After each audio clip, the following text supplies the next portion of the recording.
Good afternoon and welcome back. I'm Marcus Peter. Children often need help with the basic skill of expressing their emotions. Dr. Greg Popcak frequently hears from parents, even parents of teenagers, whose children have anger issues that can explode out without warning. What can you do in this situation? Greg joins us. Dr. Greg Popcak is the founder and director of CatholicCounselors.com. He and his bride, Lisa, also host More to Life, co-produced by Ave Maria Radio, Catholic Counselors, and EWTN. And it's a call-in advice program that airs weekdays at 10 a.m., and it's an outstanding program. They also produce the CatholicHOM app, an app that helps Catholic families thrive. Greg, thank you for joining us again. How are you? I'm doing well, Marcus. Thrilled to be here. Always a joy to speak with you. I want to, and as usual, you are prophetic as well as pertinent. So let's talk about the fact that children have emotions that they don't quite know how to master in virtue and temper well. That's surprising to hear. Well, I mean, it's funny that you say that because it shouldn't be surprising, but it is, right? It catches us off guard. Right, little Nutella Majesty has a temper tantrum, and we're just like, oh my gosh, how dare you? Where did this come from? Right, and so we think, well, we'll take away a privilege, or we'll take away the phone, or we'll not let them do whatever, and that will fix it. Unfortunately, we have to remember that teaching good behavior and teaching emotional management, are skills that have to be taught. Just like algebra. So, for example, if your child was struggling with an algebra problem, you wouldn't take away their phone to teach them algebra. You'd walk them through the algebra problem. Mm-hmm. And we forget that the same kinds of techniques that can be used to teach math and science and spelling are the same sorts of things that need to be done to teach our children how to behave better and how to express their emotions appropriately. So, for example, you mentioned the CatholicHOM app, the CatholicHOM app, and there have been a couple of questions this week. We do a lot of coaching on there. Parents ask questions, and we kind of give some feedback and walk people through things. And we had several parents on Home this week talk about a 9-year-old in one case, a 13-year-old in another case, who were having these really violent reactions whenever they were frustrated. The 13-year-old was throwing himself on the floor and screaming. The 9-year-old was yelling at everybody in the house and stomping off and slamming doors. And the parents were wondering, well, what should I do about this? And so I asked, well, what have you done so far? Well, in the one case, they took away the phone. In the other case, they took away video games. And I said, but what have you done? I mean, that's fine. That gets his attention. But what have you done to actually teach him what to do when he starts feeling that way? And they both said, that's a great question. And so that's something that, we really need to think about. Is how do we teach those virtues?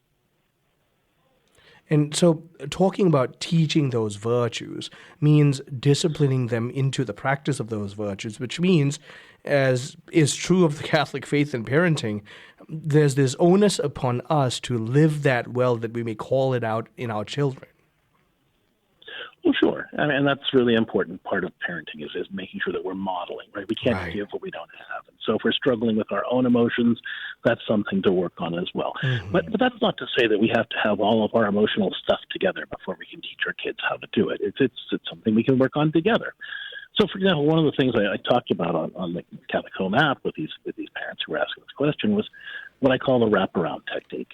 And what that really involves is not just correcting the child in the moment, but stepping back at a time when they're not engaged in that explosive behavior and saying something like, I've really noticed that you have a hard time when you get frustrated with things and you really feel overwhelmed, and that can't feel good for you, and I don't like it.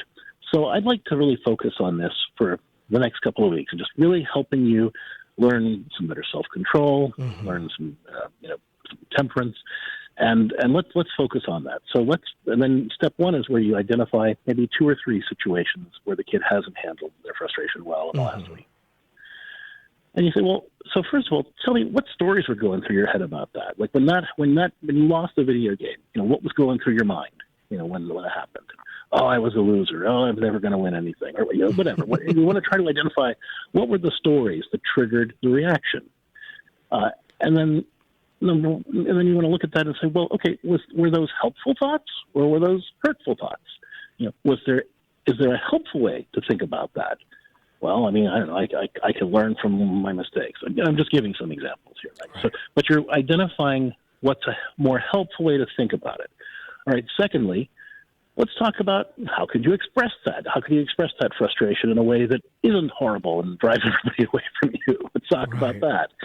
And you identify, what words could they use, or what things could they do? Not the silly kind of punch a pillow things, but how could they express it appropriately to somebody that they're upset?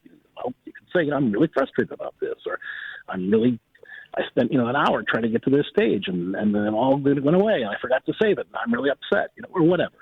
But you're giving them the vocabulary to express it, and even rehearsing it with them. Let's try that. Let's try it right now. Okay, so that's kind of the first part of it. So then what you're going to do then is every morning, maybe you have a little bit of a prayer time with your kid, and you ask God for the grace to help them deal with frustration better. And then you say, let's think about the day. What situations do you think might happen where you could get frustrated and really upset? So you're anticipating the problem. Right. If you could handle those things well, what would you want to do? What kind of helpful thoughts could you think about those situations, and what kinds of ways could you express, your words or your behavior to let people know that you needed help or you were frustrated? Let's think that through. The point is, you're trying to mentally rehearse the day and make them aware of times when they might need these skills. Right. Then later on, when the situation happens, let's say, and they get upset, you can prompt them. Hey, what did we talk about? I know you're really upset right now. That's okay. Everybody gets upset. What do we talk about when these situations happen? How could you deal with that? And then at the end of the day, you check in again. It's like, well, let's talk about some things you handled really well. I saw you getting frustrated with your brother, and you handled that really well. And there was this other situation that you didn't handle quite so well. Let's talk about that. And these are all just like 5-minute check-ins. They don't have to be big, long lectures. In fact, they're better if they're not. But what you're doing is you're doing a wraparound, right, where you're making the child more aware and mindful of what they need to change. You're giving them the skills to do it and helping them anticipate the problems. You're prompting them in the moment, and then you're reviewing. And that's how we learn anything, right? That's how we would learn algebra. That's how we would learn to spell something. That's how we learn any other concepts. These good teaching practices help us learn good behavior too. Right. Now, Greg, as you've shared all of this, I realize that there's a certain onus and expectation of capacity of reasoning and dialogue on behalf of the child as you're trying to engage this. This is a little more difficult to do for those who have younger children. So, but a lot of the wisdom that you've shared is applicable, just in a slightly different manner.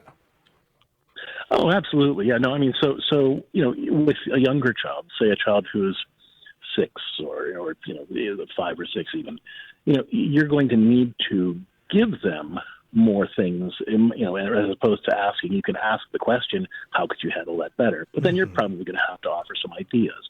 But it's the same basic process where you propose some ideas, you have them role play it and practice it with you. Then in the moment you remind them, hey, we talked about this. What did we say we could do? And then you kind of walk them through it.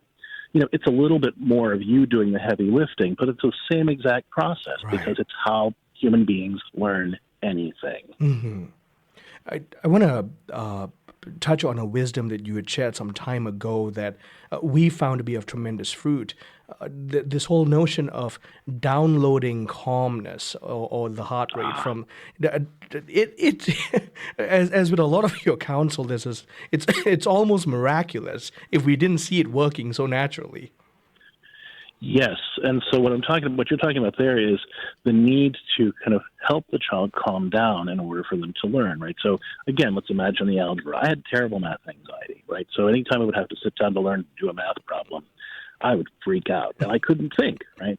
Well, kids, when they're learning how to handle their emotions, sometimes they're too wound up too. Mm-hmm. Rather than us getting upset and lashing out at them, the best thing to do is to say, hey, come here, buddy. And we hold them close and let our heart rate slow their heart rate down, our breathing slow their breathing down, so they can calm down enough to learn and deal with it. Greg, thank you so much. Always a blessing to be able to speak with you. Thank you, Mark. It's always a pleasure. My guest, Dr. Greg Popcak. He and his bride, Lisa, host More to Life, and they're also the developers of the CatholicHOM app. Do download it. It's a tremendous resource for Catholic families. Stay tuned. I'm Marcus Peter.